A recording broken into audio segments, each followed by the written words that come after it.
Merci de nous recevoir chez vous dans un instant. Le sommaire du journal.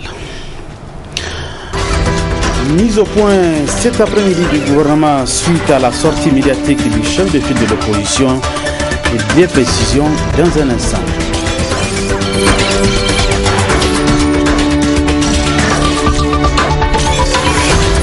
La commune 5 s'attaque au phénomène de la violence et du banditisme. Les principaux acteurs se sont retrouvés autour d'une table pour trouver des pistes de solutions.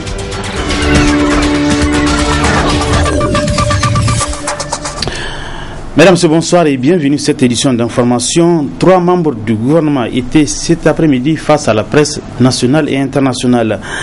Amadou Boubacar Cissé, ministre du Plan, Jules Baye, ministre des Finances et Marou Amadou, ministre de la Justice, porte-parole du gouvernement, ont fait un point sur les grandes conclusions du Conseil des ministres tenu ce jour.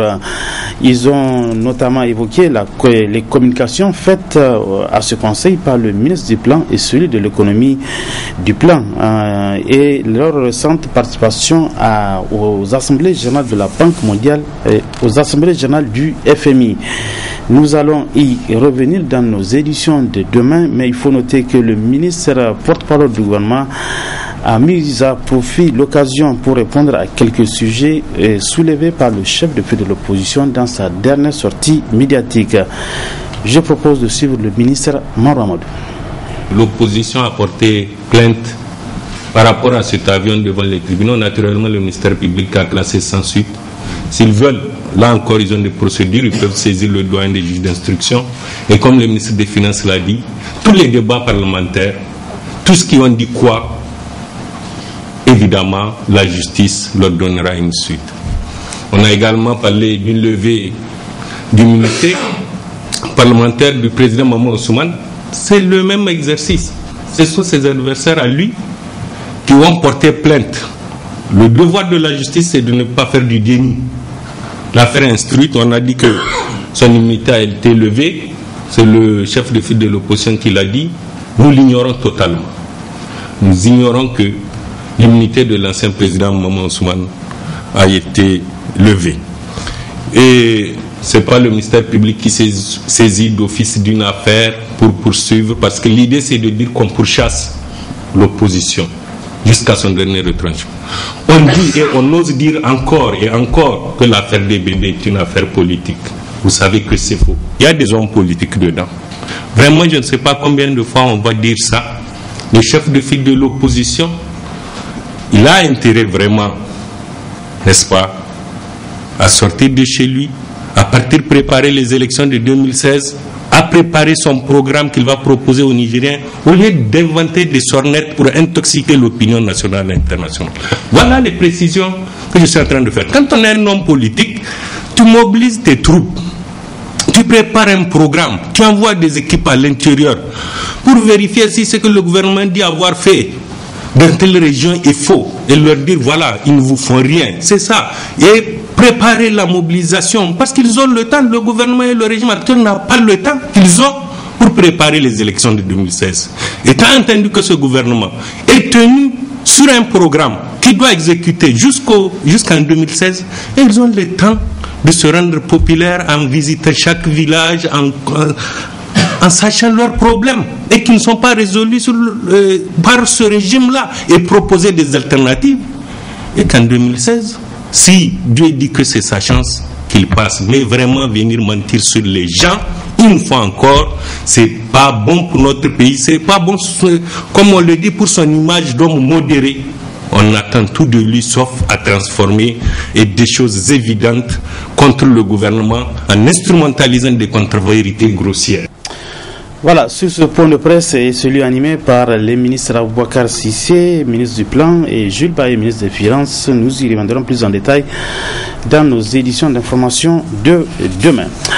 Je l'annonçais dans les titres, les responsables du 5e arrondissement de Niamey décident de s'attaquer au phénomène du banditisme et de violence chez les jeunes de la dite entité. Ce qui justifie la rencontre qui a eu lieu ce matin entre plusieurs structures. C'était en présence du gouverneur de la région de Niamey, en présence également de notre reporter Nasser Antofo. Ce sont les différents rapports du commissaire de police du 5e arrondissement sur les actes des jeunes qui sont notamment dans les FADA qui ont interpellé le maire de la dite commune. En effet, il ne se passe pas de semaine sans qu'au moins un cas de bagarre avec arme blanche ne soit déclaré. La plupart du temps, les protagonistes sont soit sous l'effet de l'alcool ou de la drogue. Nous avons constaté au niveau du 5e arrondissement, pendant les grandes vacances, depuis un certain temps, il y a un phénomène nouveau qui s'est installé. De quoi s'agit-il? Dans les quartiers, avec la prolifération des caves, effectivement, des jeunes s'adonnent à des activités pas du tout catholiques. En ce sens que, effectivement, nous avons assisté pour à peu près 3 quartiers où des fadas s'attaquent. Je prends un exemple. Par exemple, la dernière fois, c'était des fadas de Bangabana qui ont attaqué une autre fada de Karadji. Alors, le commissaire, comme chaque fois, il me fait des rapports. Avant-hier, il est venu me voir pour me dire que bon, avec la rentrée, pour éviter ce genre d'incident ne soit pas transporté au niveau des écoles, est-ce qu'il serait évoqué tous les acteurs, les chefs de village, les conseillers, les chefs d'établissement. Et c'est dans ce sens qu'effectivement que nous avons convoqué cette réunion. J'ai informé le gouverneur qui a bien voulu faire le déplacement pour partager avec nous ces échanges. Il a été en effet constaté les principaux animateurs de FADA sont des scolaires. C'est pourquoi les parents d'élèves ont été interpellés et promettent de veiller au mieux. Si nous faisions la conclusion de ce qui a été dit aujourd'hui, on se rend compte que les parents ont vraiment démissionné et que c'est vraiment lamentable de trouver et de constater devant chez toi des enfants qui se réunissent, qui font des FADA comme tels qu'on appelle FADA Lion Cœur de Lion, commando de crime, etc. Même l'appellation doit interpeller le parent. Quand vous avez devant votre porte une FADA qu'on appelle commando de crime, le cœur du lion, vous sentez déjà l'atrocité ici. Vous sentez que ces jeunes-là, ils sont partis pour vraiment faire ce qu'ils disent vouloir faire. Il faut vraiment les sensibiliser, les amener à la raison et les conseiller à ne pas. Aujourd'hui, dire que tous ceux qui sont dans les FADA sont des élèves, je dis non. Quelque part, il y a des non-élèves. Il faut aussi que nous reprenions cela. Parce que, comme le dit tout à l'heure le secrétaire général des élèves et étudiants de la région de Niamey, et qui dit que c'est dû au fait que ces enfants-là ne sont pas occupés. Et quelque part, si nous faisons une analyse concrète de la chose, nous nous rendons compte que aussi c'est vrai que les enfants ne sont pas occupés. Et le plus souvent, quand ils ne sont pas occupés, ça donne à la drogue, ça donne à l'alcool, ils se donnent à tout. Pour ce qui concerne l'association des parents d'élèves et le cas spécifique de la commune 5, dès la semaine prochaine, nous allons entreprendre des missions au niveau de chaque école et établissement de l'arrondissement Niamey 5 et nous allons sensibiliser les parents via les élèves pour que une situation positive puisse être trouvée. Chacun de ces responsables, dans sa sphère de responsabilité, doit informer les autorités quand ce genre de situation se présente dans les différentes écoles via la voie hiérarchique pour éradiquer ce phénomène dans le 5e arrondissement. La suite de ce journal, l'Association nationale des travailleurs retraités et pensionnés de la Caisse nationale de sécurité sociale a animé ce matin un point de presse pour expliquer à l'opinion nationale et surtout l'éclairer sur la confusion savamment orchestrée par Kadri Kanda, ancien membre de cette association qui s'est dit aujourd'hui responsable d'un syndicat des retraités. Suivons un extrait de ce point de presse animé par le secrétaire général de l'association.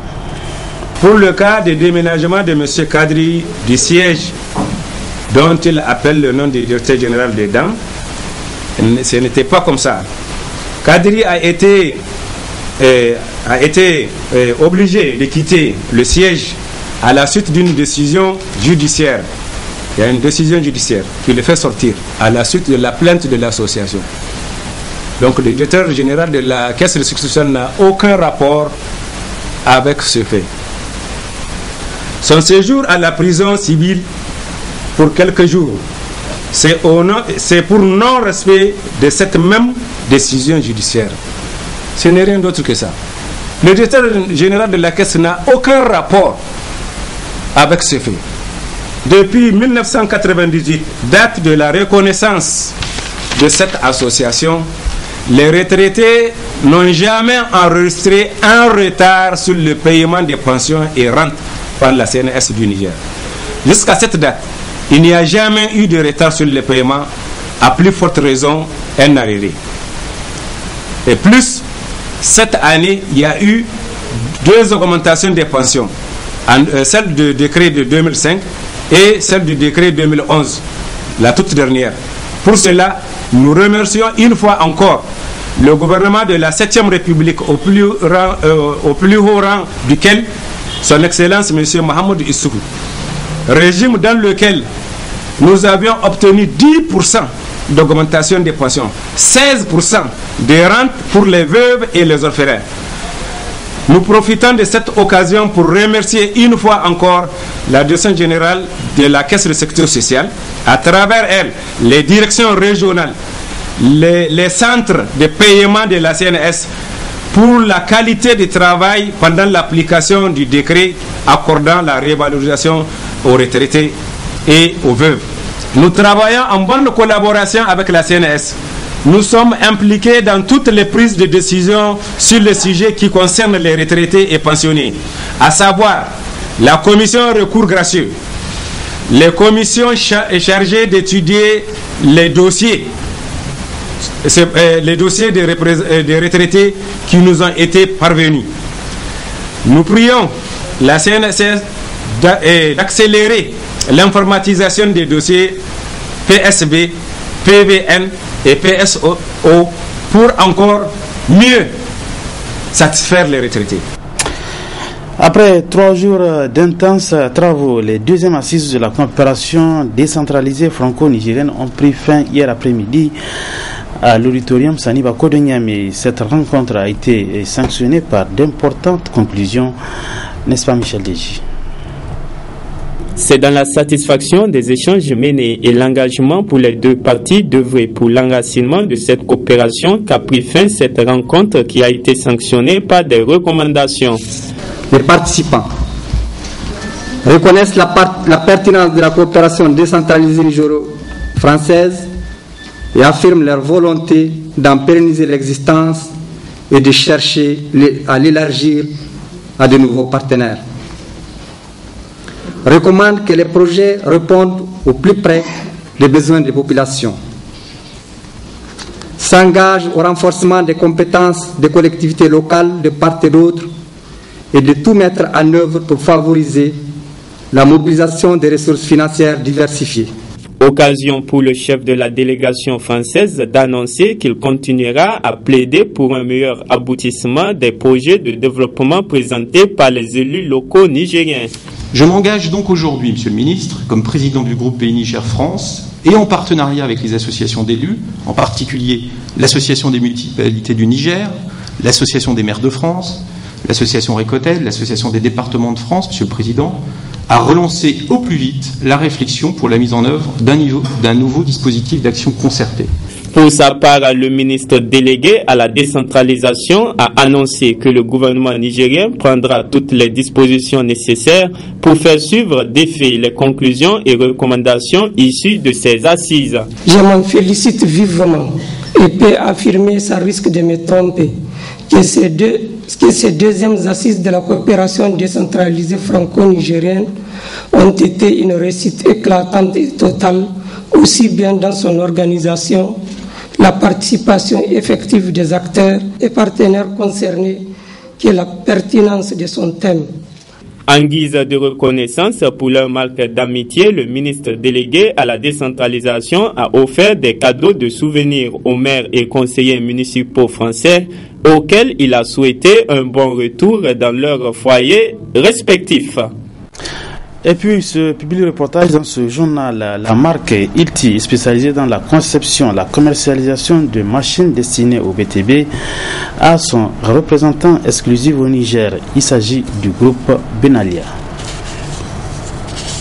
Désormais, la marque Ilti a son représentant exclusif au Niger, à savoir le groupe Benalia. Un choix parfait au hasard sur le groupe Benalia. Aujourd'hui, nous avons décidé de travailler avec le groupe Benalia, car c'était la société qui correspondait le plus à nos aspirations, à notre méthodologie de travail et aussi à la conception de la vision du client, la satisfaction client. Le groupe Benalia est très intéressant, il est très porté sur le service et nous, c'est ce que nous aimons le service après-vente. Nous vendons des machines, nous vendons du consommable aux professionnels, mais nous assurons un service de réparation garanti jusqu'à 2 ans de garantie pièces détachées main-d'œuvre. C'était pas un choix d'hasard. On a eu un contact de Monsieur Bendeken qui nous a contacté donc au Maroc. Il est venu au Maroc visiter notre entreprise Ilti Maroc, qui est une entité indépendante. On l'a trouvé très motivé, très ambitieux. Vraiment, il avait vraiment l'envie d'avoir cette carte entre ses mains. Donc, on a discuté, on a négocié et on a choisi au bout du compte Monsieur Bendeken comme partenaire officiel. Si nous sommes leaders mondial dans la conception et la commercialisation de machines électroportatives destinées aux bâtiments. Tout ce qui est construction, tout ce qui est second œuvre, tout ce qui est mine. On fait aussi tout ce qui est oil and gas. On travaille avec les sociétés de pétrole, les sociétés de mines. Et donc, en Afrique de l'Ouest, on a des partenaires. Dans chaque pays, on a un partenaire unique. On choisit un partenaire par pays pour pouvoir distribuer la marque Ilti. Situé en face de l'échangeur Malibero, le groupe Benalia, distributeur exclusif au Niger de la marque Ilti, offre aux professionnels de la construction et de la rénovation des bâtiments des produits de haute performance. On a une partie qui s'appelle forage, ça concerne toute la partie des machines qui permettent de percer dans le béton, des petites machines jusqu'aux plus grosses machines, avec leurs consommables qui vont avec. Nous avons toutes les machines qui permettent de faire des trous dans le béton, mais aussi de casser. On a des perforateurs, des burineurs qui permettent de casser le béton uniquement, d'accord, avec des burins. Vous voyez, c'est du lourd. Ça permet de casser le béton, d'accord. On a tout ce qui est consommable, donc qui va avec. Nous faisons aussi des meuleuses pour couper le béton, couper le métal. Nous avons des scies circulaires, des scies sauteuses pour le bois, les menuisiers. Nous avons toute la gamme de fixation chevillage pour fixer dans le béton, fixer tout support dans le béton ou dans les corps creux. Voilà, vraiment on a les 20-80 des produits qui se vendent le mieux en Afrique de l'Ouest, ici là présentés devant vous. Il y a un bon rapport qualité-prix. Nous avons rentré une gamme spéciale, une gamme standard ici en Afrique de l'Ouest pour pouvoir pénétrer le marché et avoir donc des prix intéressants pour tous les clients.